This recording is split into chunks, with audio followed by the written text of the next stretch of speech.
As violence against minorities continues in Bangladesh, our neighboring country, the Muhammad Yunus administration is under pressure from around the world to ensure the safety of the religiously vulnerable. ISKCON priest Sri Chinmoy Das remains in jail and without a lawyer representing him in court. The Indian government has meanwhile stated that Foreign Secretary Vikram Misri will travel to Dhaka on December 9th amid the spate of incidents in Bangladesh against minorities. Now remember, the relations between India and Bangladesh came under strain after the interim government headed by Muhammad Yunus came to power. India has even expressed concerns over attacks on minorities, especially Hindus in that country. There have been several incidents in last few months on the Hindu community in Bangladesh. Foreign Secretary is is scheduled to visit Bangladesh on 9th of December, and he will meet his counterpart, and there will be several other meetings during the visit. Foreign Office consultations led by the Foreign Secretary is a structured engagement between India and Bangladesh. We look forward to this meeting.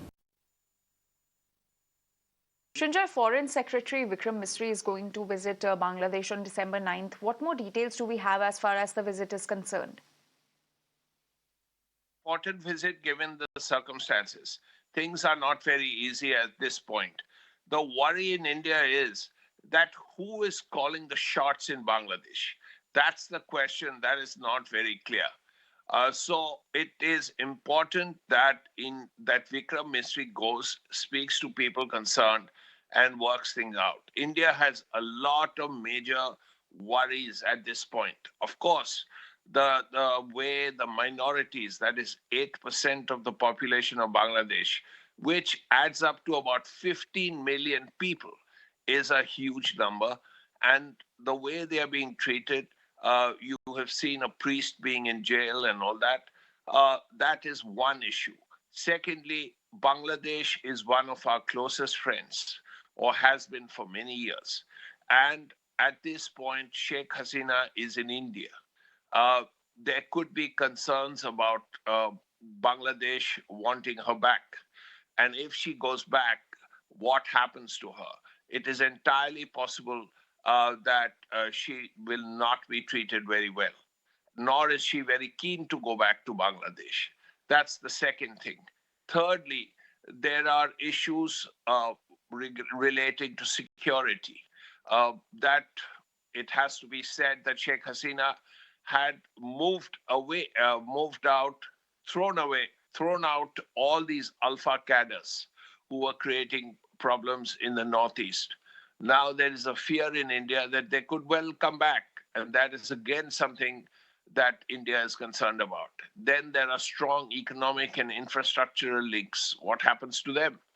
So all these things will have to be looked at. And Vikram Misri, the Foreign Secretary, will be going, and it's a particularly important visit at this point. Right, Shinjoy, also help us understand what led to this sudden change of sentiment towards the minorities in Bangladesh. Well, it has to be said that Sheikh Mujibur Rahman, the father of the nation, had always said that we are not Hindus, we are not Muslims, and we are not Christians. We are Bengalis. And Sheikh Hasina had always followed her father's example. But there have been attacks on minorities after she left Bangladesh and moved to India. And these are coming from the extremely sort of strong organizations, communal organizations, who are growing in influence at this point. And these organizations have been creating trouble by attacking minorities. And this new government will have to take action against them and will have to protect the rights of the minorities. They are their people. There are 15 million Hindus in Bangladesh, and they are Bangladeshis. They've been there for years and years and years. So this sudden antipathy towards them is actually something that is worrying not just other Bangladeshis, but Indians and many people in the world. Absolutely, Shinjoy. Thank you for getting us all those details and for that context.